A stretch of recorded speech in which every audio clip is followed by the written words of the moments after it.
Dans Saint-Étienne, s'est baladé à la campagne de la région, faire du théâtre par les ouvriers, pour les ouvriers, et ça c'est énorme. C'est ce qu'on aime, c'était le théâtre, c'est amener la culture, c'est aussi transformer la vie, et c'est pas forcément être réduit à se présenter devant un public de grands connaisseurs, d'intellectuels. Enfin, le théâtre c'est la vie, c'est transformer la vie. Ben, ce qu'on fait quand on va se balader, quand on va en Inde ou ailleurs dans d'autres pays, c'est comment on arrive à prendre conscience de la vie et la transformer, voilà, ensemble. C'est ça. Tu aimes ce côté itinérant, partir sur la route, partir à la rencontre des gens? Ah oui, oui, C'est important pour toi? ouais. Ça, on est toujours un peuple de nomades, on le voit maintenant. On est toujours à entrer, sortir, partir de chez soi pour revenir. Et partir à la rencontre des autres, c'est vraiment s'enrichir soi-même déjà de tout ce qu'on rencontre, de la culture des autres, tout ce qu'on prend. Puis c'est aussi donner. Voilà, ça c'est l'échange. Si on reste chez soi, ben, on est autour de. En fait, on fait de la consommation interne, on est dans l'entre-soi et il ne se passe pas grand-chose. Quand on va ailleurs, ben, on est bousculé par la culture déjà. On bouscule aussi. Et puis il faut bien, quand on travaille aussi avec les gens à l'extérieur, ben, on est ensemble, on a un propos, on a une communication, on a une interface. Le théâtre, ça nous permet de vivre quelque chose ensemble. Me fatigue. Et alors attends, si je change d'axe. Faut pas les mots, ça va. Moi, je t'écoute. Mais c'est pas grave, on fait durer. Ouais. Tu vas avoir du boulot à couper, hein? Ouais, tu vois. Ah, si. Ouais, je te dis. C'est important pour toi le théâtre déambulatoire, quoi. Partir sur la route, un peu comme le faisait Jean Dasté. Ouais, partir sur la route, c'est aussi, c'est déjà quitter cette espèce de confort dans laquelle, qui empêche un petit peu de bouger en soi, ou bien, enfin, dans les idées, faire rentrer chez soi, prendre la cheminée, au lit, enfin, avec le chien qui vient, le petit chat qu'on caresse, voilà. Et partir, c'est vraiment se dépouiller de tout ce qu'on a accumulé, c'est partir, c'est un petit peu la nudité, et aller sur des chemins que l'on ne connaît pas, ça permet soit de se réadapter aussi, enfin, de découvrir le monde, de parcourir des choses inconnues, de se resituer, de se réénergétiser. Et puis aussi, alors, c'est rencontrer, la rencontre de l'inconnu. À chaque fois, c'est se resituer par rapport à l'autre, c'est resituer l'autre, c'est faire avec, c'est découvrir des choses, c'est s'enrichir, enrichir l'autre. Ben, on est tout de suite sur l'interculturel. Donc, c'est les rencontres de culture quand on va sur des chemins. Et après, il y a cette culture tierce, cette autre culture, cette métaculture qui est faite d'une réunion des deux. On s'enrichit et puis on voit le monde différemment, on propose des choses différentes et on est dans la. On change de parcours et on va quand même beaucoup plus loin. Brel disait il faut avoir des rêves très très larges et très très gros parce que comme ça, enfin, on les voit toujours, ils sont toujours au loin, on va toujours vers eux. Donc c'est aussi ça, enfin, aller dans les chemins, c'est aller vers ses rêves. Et bon, on les atteint jamais. Au fur et à mesure, on en prend d'autres et on va de plus en plus loin. Puis on accompagne, fatalement.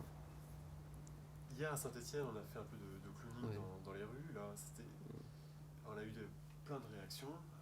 Des réactions pour la plupart amicales quand même, hein. Ouais. C'est important pour toi d'aller à la rencontre des gens, bousculer un petit peu l'ordre établi, provoquer un peu avec ton nez rouge, hein. Tu prends du plaisir à faire ça? Et par exemple, Jean Dasté, quand il décentralise, qu'il va en province ou qu'il parcourt les routes, là, Saint-Étienne, il passe pendant 10 ans, là, ils vont jouer dans les campagnes, dans les petits villages, etc. Enfin, et ben là, il provoque fatalement, hein. Aussi, c'est une manière de secouer les gens. Et puis d'être dans, développer certaines humanités. Enfin, ouais. Par exemple, quand on est allé hier en clown, on est allé un petit peu dans les rues, ben, on montre, par exemple, cette figure de clown que l'on sent, que parfois on imagine comme quelque chose de très, très formel, très, très formaté, très dur, très spécialisé. Bon, c'est pas ça. Le clown, c'est quelqu'un qui est énormément humain et gentil, qui va à la rencontre, qui propose, euh, qui propose de la rencontre, qui propose de communiquer, qui propose de la douceur. C'est pas lui qui est mis en valeur, c'est les autres qui sont mis en valeur. Bon, moi je parle ça par rapport au clown parce que hier on est allé un petit peu dans les rues rencontrer les gens de Saint-Étienne. Et qu'est-ce qu'on a rencontré? Ben, des gens, comme, j'allais dire comme vous et moi, des gens comme ça qui traversaient, dont on ne connaît pas la culture, on ne sait pas d'où ils viennent. C'est des gens d'ici qui marchaient sur le trottoir, qu'on a rencontrés, qu'on a pris dans les bras, auxquels on a mis un nez, on en a fait des acteurs. C'est un petit peu ce que je faisais d'Asté, hein. On rend acteurs les gens. Et le fait aussi de mettre un nez, c'est se voir différemment, voir l'autre différemment. J'imagine par exemple que c'est comme quand on va se promener en clown dans les bidonvilles, en Inde ou ailleurs. Quand on voit un clown qui se promène, quelqu'un de différent, eh ben, il transforme le paysage. Le fait de le traverser, il le transforme. Et hier, par exemple, les gens qui s'arrêtaient pour regarder, ben, ils ne regardaient pas forcément un clown, ni une communication avec d'autres personnes. Mais Saint-Étienne était quelque chose d'autre. La rue était quelque chose d'autre. Mais le théâtre, c'est ça un petit peu. C'est mettre la lumière quelque part. Et cet éclairage fait que tout autour, les choses changent. C'est un petit peu bousculer la vie, c'est la poétiser, c'est l'humaniser, c'est la transformer, c'est la faire rêver alors que parfois elle est un petit peu sombre et triste. C'est mettre un petit peu de couleur quelque part. Ben, c'est sûr qu'avec le nez de clown, c'est évident qu'on met un petit peu de rouge partout. Et Jean, il faisait pareil. Il faisait pareil avec son théâtre. C'est aller vers les gens. Alors, il y a un nez où il n'y a pas de nez. Ben, il allait raconter des histoires aux gens et partager des moments, et partager des rêves. Voilà. Est-ce que tu peux comprendre des fois que le clown peut être perçu comme un perturbateur, quoi, comme quelque chose de néfaste, tu vois, qui, selon tu parlais de bousculer un peu leur établi, quoi, comme un peu l'anticonformiste, quoi.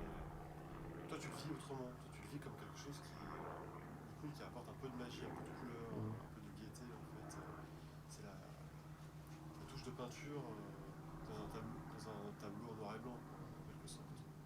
C'est comme ça que tu le vois, toi. Ouais, il y a plusieurs genres de clowns aussi, tu vois. Et, par exemple, quand on intervient dans des colloques, tu vois, c'est pas forcément pour. Bon, d'abord, c'est jamais pour se moquer, d'une part. D'abord. Ensuite, c'est jamais non plus pour prendre la lumière sur soi, parce que la lumière, on la met sur d'autres. Tu vois, c'est un petit peu un miroir, un réflecteur. Enfin, le clown, il est là pour souligner les choses des autres. Voilà. Par exemple, dans les colloques, ben, il ne s'agit pas de dire ce que. Enfin, de critiquer, c'est pas ça. Il s'agit par des systèmes de transposition, de transformation, d'étirement, etc., de montrer une réalité qui n'est pas présente.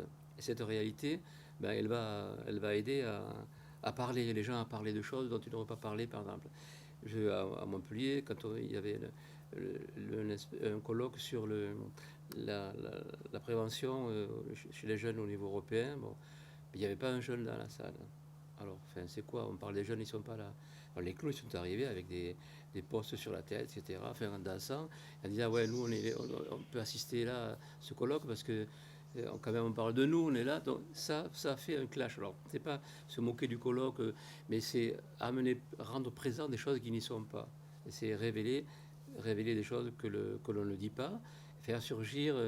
En fait, le clown, il fait rire la vérité. C'est tout ce qu'il fait. Est-ce qu'il sert aussi à décadenasser, en fait, à parler des tabous, à parler des choses difficiles aussi? Est-ce que tu t'en sers aussi comme un tremplin? Est-ce que tu passes par le rire justement pour parler de choses difficiles, quoi? Ouais, on dit que quand on rit, on peut parler de tout. Voilà. Alors que ce soit, qu'importe le pays, au Brésil ou en Afrique, quand on voit un personnage particulier, différent, et le clown, quand même, les gens en ont une idée parce qu'ils ont vu au moins quelques images et ils ont vu des films. Quand on voit un clown, ben, on est poussé à être bienveillant, à écouter, à regarder, et à pas intervenir. Hein. C'est un monde comme ça qui nous traverse, etc. Donc ce monde-là de clown, il peut dire des choses. Il peut les montrer, il peut les faire. On sait que c'est pas un violent, il n'est pas armé. On sait qu'il ne va pas nous détruire, qu'il ne va pas faire de mal. On sait qu'il est bienveillant, parce que c'est quand même cette culture de clown qu'on développe. Comme il est bienveillant, on va le regarder, on va écouter. Et bon, s'il ouvre une valise et qu'il y a plein de préservatifs dedans, et qu'il tombe, enfin il s'excuse, il les ramasse, mais il a montré qu'il est porteur de ça. Voilà. Et on travaille beaucoup. Le clown nous aide à dire l'indicible, à montrer et à faire venir l'insupportable, à le présenter pour le transformer.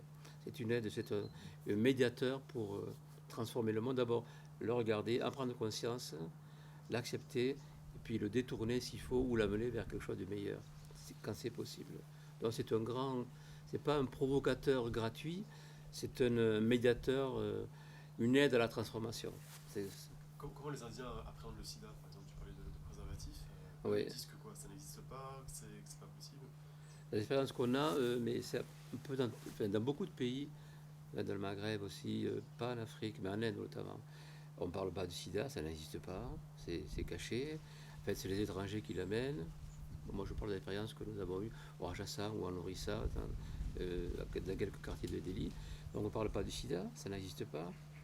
Et c'est les étrangers. Et comment on fait nous pour faire la prévention, pour dire aux gens protégez-vous, comment on fait? On envoie des clowns qui en parlent, enfin, qui en parlent très ouvertement. Ils font une apparition assez brève et puis ils disparaissent. Et nous, on reste certains dans la pièce, dans la salle, dans la rue, dans le bus, dans le train. Et donc, on parle de l'événement auquel on vient d'assister, auquel les clowns nous ont permis d'assister. Et là, on y va sur le débat. Donc, on prend des positions pour, contre, pour que des gens qui ont assisté à cette scène-là puissent en parler. Par exemple, on dit, ouais, il y a quelqu'un qui dit, oui, mais il ne faut pas parler de ça en public parce qu'il y a les enfants. Puis l'autre qui dit, mais non, mais il faut en parler parce que c'est vrai que le sida existe, il y a tel fait, il y a tel endroit, j'ai lu dans le journal, etc. Il faut se préserver, voilà. Il y a des pays où c'est très difficile d'en parler. Au Maghreb, par exemple, aussi. Le clown, d'une certaine façon, devient acteur social alors. Ben, le clown est un acteur social, par essence. On distingue un petit peu quelques niveaux. Là. Il y a d'abord le premier niveau où on cherche le clown que l'on a à nous, parce qu'on a tous un clown particulier qui vient de notre personnalité, de notre façon de bouger, de notre façon de voir le monde, de l'idée qu'on a du grand clown aussi. Après, quand ça c'est à peu près construit, on va voir le monde, on va contacter le monde, comment ça se passe. Ben, on va rencontrer les gens, comment on peut le rentrer. Hier, avec on met le nez, comment on rencontre des gens, comment on est perçu différemment. Qu'est-ce que c'est qu'une rue, un tramway, qu'est-ce que c'est qu'une personne qui passe, qu'est-ce que c'est qu'un mendiant, c'est quoi cette personne, on contacte. Et après, troisième niveau, c'est la transformation.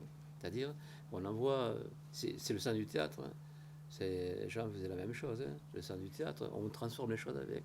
C'est-à-dire, on envoie le clown montrer, évaluer et proposer la transformation avec ce que lui a comme outil particulier. C'est-à-dire, c'est quelqu'un d'imaginatif, il a le sens de l'espace, du temps, il est en même temps dans l'imaginaire et dans le concret. Voilà. Il peut être un personnage, enfin, il peut être un objet, une chose, une sensation. Donc, le clown a des outils pour s'exprimer, dont on peut se servir après pour transformer, pour comprendre la vie et pour la transformer. Est-ce que le clown a de la pudeur, des faiblesses, de l'ego, des sentiments?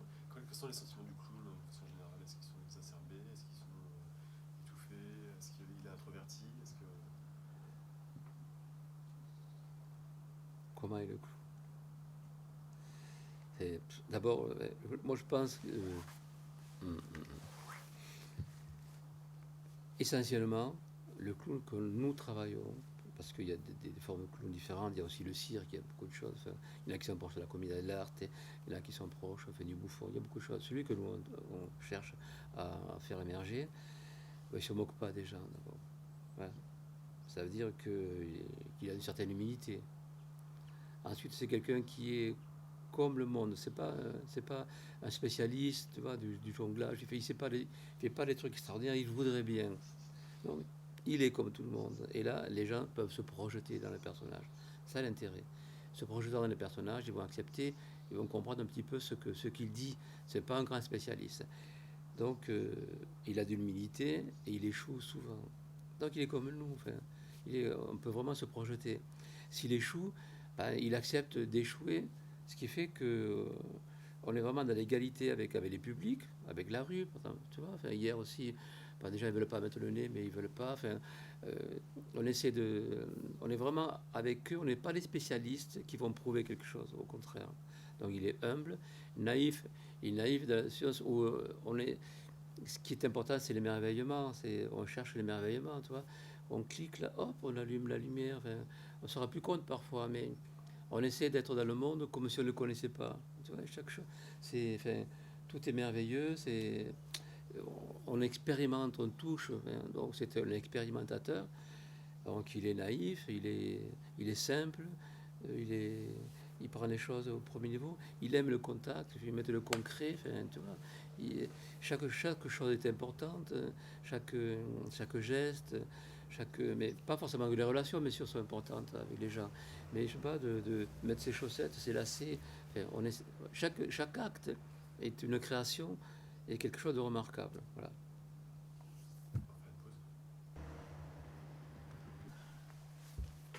Toi, Jean-Pierre, tu as clairement choisi en fait la direction du théâtre forum en fait, plutôt que le théâtre classique.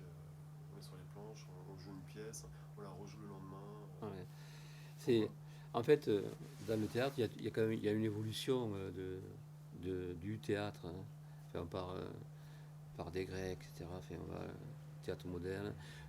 Jean d'Asté, lui, c'était un théâtre quand même classique. Enfin, il jouait les classiques et il les amenait vers le peuple. C'est déjà un mouvement. Bon.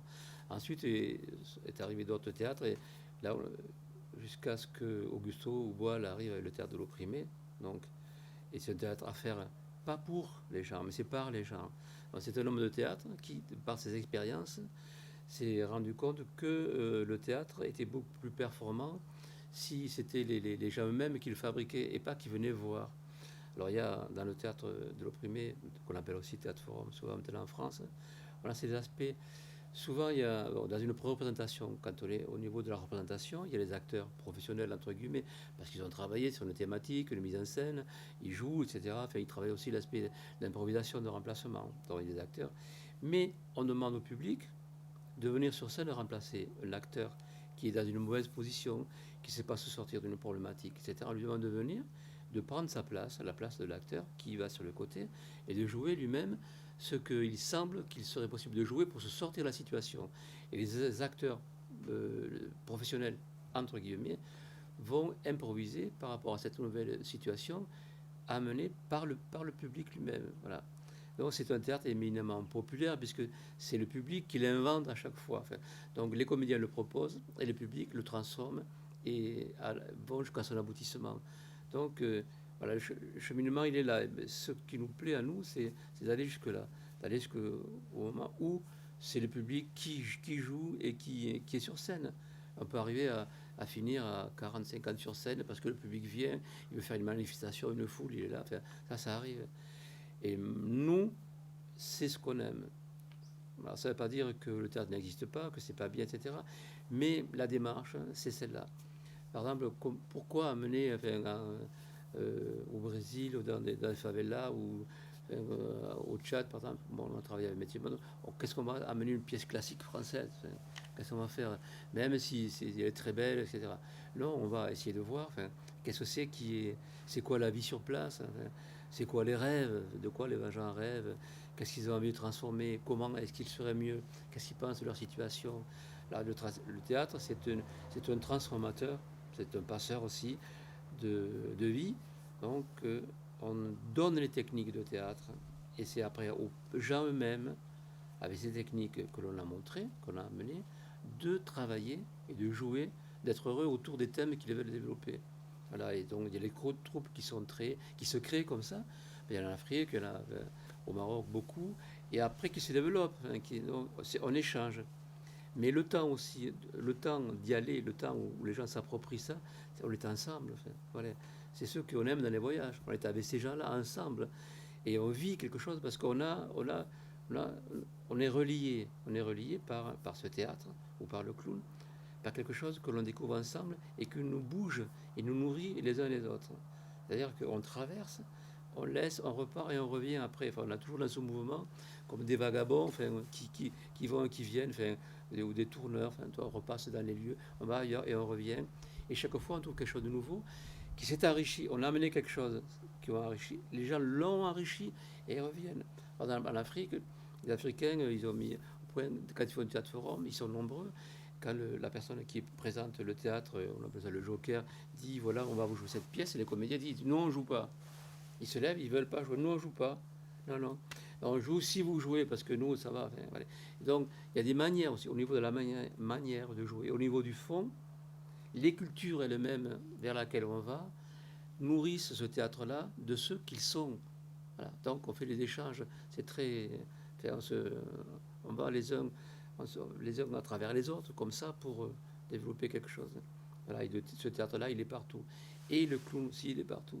Le clown que l'on amène, qui est, même s'il n'est pas dans la culture, il est facilement prenable parce que le fait d'être gentil, le fait de se montrer, le fait de vouloir communiquer, de ne pas être violent, de ne pas être méchant, de vouloir rencontrer, bon, tout le monde connaît, tout le monde apprécie. Quand les Français vont en Inde et qu'ils jouent avec les Indiens et qu'ils vont dans les rues, la communication est rapidement faite Donc on n'a plus peur, enfin, c'est plus des blacks, c'est plus des blancs, c'est des gens qui sont là dans leur gentillesse, qui se montrent, parce que ça se voit hein, quand même. Il n'a pas des godasses comme ça, mais quand même on est un petit peu habillé. Quand on sent que ce personnage, qu'on l'on repère, que l'on remarque, enfin, vient vers nous, et quand on va vers les gens, donc, bah, il se passe des choses magnifiques entre nous. Et quand on est Indiens et Français ensemble, et qu'on va vers le peuple, c'est magnifique. C'est-à-dire que même les Indiens eux-mêmes trouvent et redécouvrent le pays dans lequel ils sont et qu'ils vivent. Parce que le nez leur permet de faire un certain parcours, de se montrer différent, de se recevoir différemment et de transformer la vie dans laquelle ils sont et qui sont en train d'éparpiller comme ça partout. Tu as apporté apporté entre guillemets, le théâtre forum dans combien de pays à peu près? Tu sais, Oh, je sais pas, une quinzaine de pays. qu'est-ce que tu as fait comme pays?